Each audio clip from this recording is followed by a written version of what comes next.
हिंद पीढ़ी के एक व्यक्ति के द्वारा सूचना दी गई कि उनकी दोनों लड़कियों का अपहरण हो गया। उन्होंने बताया कि वे जो है टाटा टोली में मंगल टावर है, वहाँ आधार कार्ड सुधरवाने के लिए निकली थी, पर रास्ते में से उस लड़की का फ़ोन आया और फ़ोन में उसने बताया कि उससे ऑटो वाला उसका जबरदस्ती कर रहा है और एक तरह से उन्हें किडनैपिंग करके ले जाया जा रहा है। दोबारा भी जो उनका ऑडियो आया उसमें था कि वो किसी जंगल में फंसी हुई है और वहाँ से उन्हें ट्रक का लाइट दिख रहा है। इस तरह की बातें आई जो बिल्कुल अपहरण की कहानी को बता रहा था। इस बात पर जो है एक SIT CPSC के नेतृत्व में मैंने गठित किया, जिसमें कोतवाली DSP, CP DSP, हमारे तकनीकी सेल के पदाधिकारी और बहुत सारे ऑफिसर, जिसमें हिंद पीढ़ी के पदाधिकारी और अन्य थाना के पदाधिकारी शामिल थे। और पूरी टीम ने बड़ी मेहनत और लगन से रात भर जो है जंगल, पहाड़, जो भी संभावित लोकेशन थे उसको सर्च किया। इस सर्च के दौरान जो भी इनपुट था उसके आधार पर किया गया, लेकिन जो निष्कर्ष है वो फलाफल हम लोग का सुन रहा है।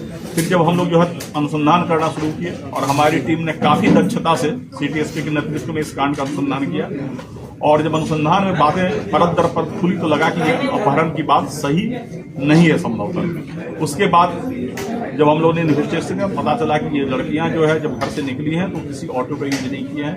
बाद में अनुसंधान में ये आया कि ये आल्टो कार से निकली हैं, और इस पूरे प्रकरण में पता चला कि वो जो लड़का जो उन्हें भगा कर ले गया था वह कर्नाटक का रहने वाला है, वो हैदराबाद में काम करता है और इनसे संपर्क में था। वह 5 जनवरी को ही यहाँ आ गया था, लेकिन पुलिस से बचने के लिए ये लोग लगातार मोबाइल तोड़ते रहे, सिम कार्ड तोड़ते रहे, केवल रेलवे स्टेशन के वाईफाई का यूज करते रहे। इस पूरे अनुसंधान के दौरान रांची पुलिस ने कई ट्रेन को सर्च किया, जिसमें से Palamu express, Shaktipunj express, Kamayani express, Gangavati express, Mandapam express, इससे बहुत सारे ट्रेन को सर्च किया गया। RPF के सहयोग से और वहाँ के स्थानीय पुलिस के सहयोग से कई स्टेशनों का CCTV फुटेज खंगाला गया और एक जबरदस्त मेहनत जो है रांची पुलिस की टीम के द्वारा किया गया। और अल्टीमेटली कर्नाटक पुलिस के सहयोग से हम लोगों ने इसे कर्नाटक में गंगावती में अभियुक्त को भी पकड़ा और इन लड़कियों को बरामद किया। हम लोग अभी जो है इन लड़कियों से पूछताछ कर रहे हैं कि पूरा प्रकरण कैसे हुआ।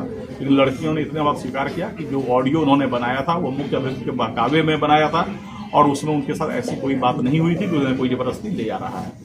हम लोग पूरे मामले की छानबीन कर रहे हैं और कुल मिलाकर जो 5 अभियुक्त इसमें शामिल थे, जो पूरे प्लानिंग में और पुलिस से बचने में उन्होंने सहयोग किया, उन सबों को गिरफ्तार किया गया है और हम लोग आगे का अनुसंधान कर रहे हैं।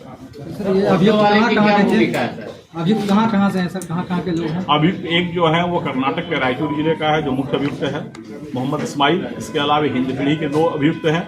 इसके अलावा एक चित्रपुर का अभियुक्त है और एक गढ़वा नगर उटारी का अभियुक्त है। सर जैसे लास्ट लोकेशन और मांझी था और मांझी के बाद ये लोग उसी अल्टो कार से ये जो अब अनुसंधान से क्लियर हुआ है, ऑटो से कहीं नहीं गए थे, ये अल्टो कार से निकले थे। और पूरे अनुसंधान से यह क्लियर हुआ कि यहाँ से चित्रपुर से फिर कोडरमा से गया से दूधी से बनारस से नागपुर से गंगावती कर्नाटक जा रहे। तो लड़कियां जब अभी मन से निकली तो आखिर इसे किडनैपिंग का शक क्यों दिया गया? नहीं, अभी जो है लड़कियां मन से निकली है या वो किसी दुष्प्रभाव में बोल रही हैं, जब तक लड़कियों को हम लोग काउंसलिंग करके उन्हें परफेक्ट नॉर्मल कंडीशन में नहीं ले आए तब तक कुछ भी कहना प्रीमेच्योर होगा। और दूसरी बात की जिस तरीके से पूरे प्रकरण को रचा गया, झूठी बातें फैलाई गई, लड़कियों को लगातार उनके गार्जियन के कस्टडी से बाहर ले जाकर लगातार ट्रेन पर ट्रैवल कराया गया, ये अपहरण की बात है। सर जो ऑटो चालक है जिसके बारे में वायरल हो रहा था, या उनका कहना है कि मेरा मान सम्मान को ठेस पहुंचाया, मेरे से कोई ये भी नहीं लिया गया और उसका वायरल किया गया, हमको बदनाम किया, जिससे वो ऑटो वालों पर भी जो है विश्वास कम हुआ लोगों का। इस तरह उस बात की हम लोग छानबीन करेंगे, उस प्रकरण पर क्या क्या कार्रवाई। अभी हम लोग का मुख्य ध्यान अनुसंधान पर केंद्रित था, बाकी जो बातें फैली और अफवाह फैली उसके बारे में हम लोग अलग से छान। सर वापस लाने में कितने का सहयोग रहा? वापस लाने में हमारी SIT की टीम वहां गई थी और मामले की गंभीरता को देखते हुए हमने पूरी SIT को एरोप्लेन से कर्नाटक भेजा और पूरे अभियुक्त और जो लड़कियां बरामद उन सबको हम लोग एरोप्लेन से लाए ताकि मामले में कोई विलंब न हो, क्योंकि बहुत तरह की भ्रांतियां फैल रही थी और शहर में एक तरह का अलग तरह का वातावरण पैदा हो रहा है। जिस तरह से ये लोग सोची समझी ये प्लानिंग के तहत ये तारीख हुई है, पुलिस को गुमराह किया गया, गार्जियन को गुमराह किया गया, उसके लिए भी कानूनी प्रावधान है और वैसा लगे तो लोग कानूनी प्रावधान के तहत उसमें कार्रवाई करेंगे। सर राज्य के मुख्यमंत्री हेमंत सोरेन इसमें संज्ञान लिए।